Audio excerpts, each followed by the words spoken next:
এর পূর্বে দশম শ্রেণীর ত্রিকোণমিতি 23.2 এবং 20 অধ্যায়ে যে বড় প্রশ্ন দেওয়া হয়েছে সেই অধ্যায়গুলোরই যে শর্ট অঙ্ক আছে এগুলো আমরা আজকে প্র্যাকটিস করব। তোমরা ভিডিওটি ভালো করে লক্ষ্য করো। খুব 23.2 ওই লেসনে তোমরা কোনো শর্ট অঙ্ক তোমরা পাবে না। আমি কিছু তৈরি করা অঙ্ক তোমাদের দেখাচ্ছি, তোমরা খাতায় লিখে নিবে। প্রথম অঙ্ক হচ্ছে সাইন থিটা সমান হাফ হলে থিটা কত। তো সাইন থিটা তো সমান হাফ তোমার লিখে নিবে। এবার যেহেতু এদিকে সাইন থিটা আছে তো আমাদের দেখতে হবে হাফ সাইন কত ডিগ্রি মান হাফ। এবার আমরা সাইন থিটা যা আছে তাই লিখলাম সমান সাইন, এখানে দেখবে তোমরা হাফ সাইন কত ডিগ্রি মান, এখানে দেখা যাচ্ছে সাইন ও এখানে হাফ হচ্ছে সাইন 30 ডিগ্রি মান হচ্ছে হাফ। তো আমরা লিখলাম সাইন 30 ডিগ্রি।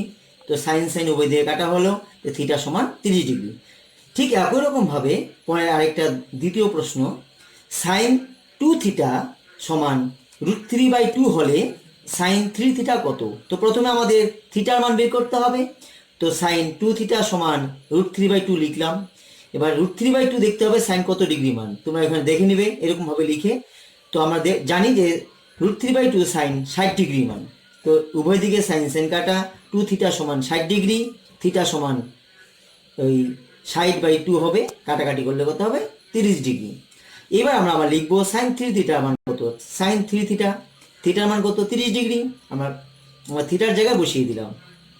তো 3 30 কত হয় 90। এবার সাইন 90 ডিগ্রি মান কত 1। সাইন লম্ব বাই অতিভুজ মানে 1/1, নিচে 1 না লিখলেও চলে। এবার চলে আসো 3 নম্বর অঙ্কতে। 2 cos 3 থিটা সমান 1 হলে থিটা কত। তো 2 cos 3 থিটা সমান 1। এবার 2 এদিকে নিয়ে গেলাম, তাহলে কি হবে 1/2। এবার দেখতে হবে cos কত ডিগ্রি মান 1/2। এই তোমরা এইভাবে ছকে দেখবে cos 60 ডিগ্রি মান 1/2। তো উভয় দিকে cos কাটা, থাকবে কি 3 থিটা সমান 60 ডিগ্রি, থিটা সমান 20 ডিগ্রি। এবার চলে আসো তারপরে অঙ্কতে। সাইন থিটা মাইনাস 30 ডিগ্রি সমান সমান √3/2 হলে cos θ/2 এর মান কত। তো প্রথমে দেখতে হবে সাইন কত ডিগ্রি মান √3/2, সাইন 60 ডিগ্রি মান √3/2। তো সাইন সাইন উভয় দিকে কাটা, কি থাকবে থিটা মাইনাস 30 ডিগ্রি সমান 60। 30 ডিগ্রি ওইদিকে চলে গেলে প্লাস হবে, মাইনাস দিকে গেলে প্লাস হবে। তো 60 আর 30 কত হচ্ছে 90 ডিগ্রি। এবার থিটার মান কত বেড়ে গেল 90 ডিগ্রি। এবার আমাদের বের করতে হবে cos θ/2 এর মান কত। cos θ/2, থিটার মান কত 90 ডিগ্রি, থিটা বদলে বসিয়ে দিলাম, কাটাকাটি করলে কত হবে 45 ডিগ্রি। এবার cos 45 মান 1/√2, তোমরা ছকে দেখে নিবে। ঠিক একই রকম ভাবে তোমাদের এই অধ্যায়ের কিছু হোম টাস্ক দিয়ে দিচ্ছি, তোমরা করবে। অসুবিধা হলে তোমরা কমেন্ট বক্সে জানাবে।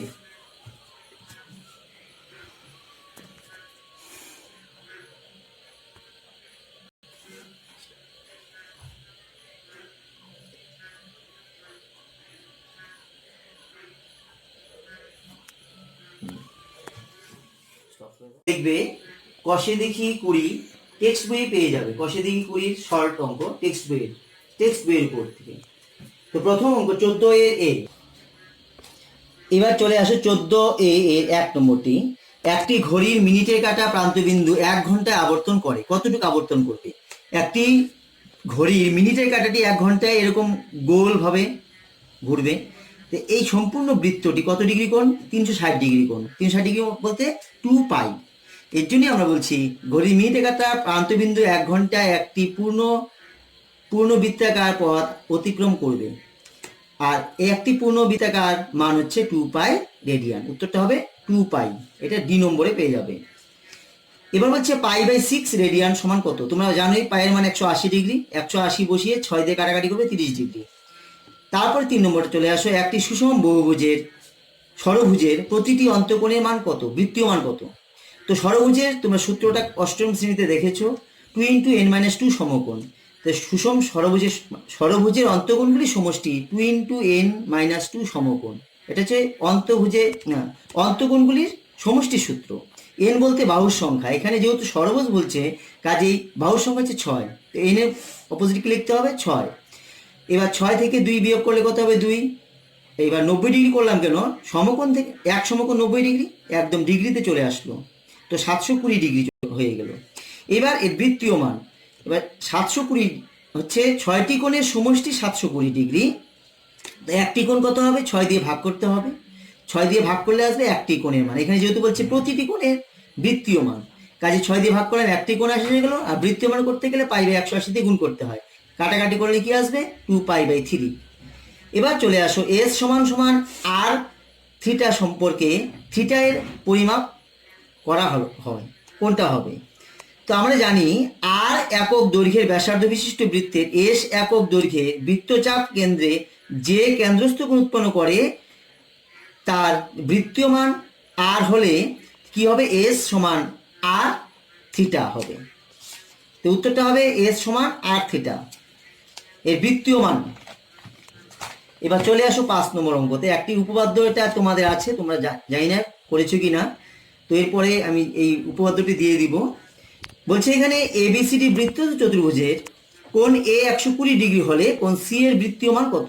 তা আমরা জানি উপপাদ্য একটা ডাক আছে যে বৃত্ত চতুর্ভুজের বিপরীত কোণগুলি পরস্পর সম্পূরক। বৃত্তস্থ চতুর্ভুজের বিপরীত কোণগুলি পরস্পর সম্পূরক। সম্পূরক বলতে 180 ডিগ্রি, মানে দুটি কোণের মান যদি সমষ্টি যদি 180 ডিগ্রি হয় তবে একটিকে অপরটির সম্পূরক কোণ বলা হয়।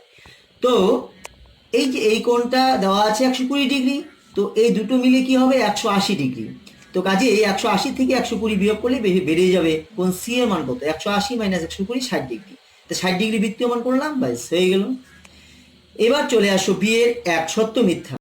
এখানে বলছে একটি রশ্মির প্রান্তবিন্দুকে কেন্দ্র করে রশ্মিটি ঘড়ির কাঁটার বিপরীত দিকে ঘোরার জন্য উৎপন্ন কোণটি ধনাত্মক। কথা ঠিক না ভুল? আমি এর পূর্বে যে ভিডিওটা দিয়েছি ওখানে ছবি এঁকে আলোচনা দেওয়া আছে যে ঘড়ির কাঁটার দিকে ঘুরলে পরে সেটি কি হবে, ঋণাত্মক কোণ উৎপন্ন করবে, আর যদি ঘড়ির কাঁটার বিপরীত দিকে যায় তবে ধনাত্মক। এখানে কি বলছে, ঘড়ির কাঁটার বিপরীত দিকে, কাজে এটা হচ্ছে ধনাত্মক। কথাটি ভুল না, সরি সঠিক, কাজে এটা হবে সত্য।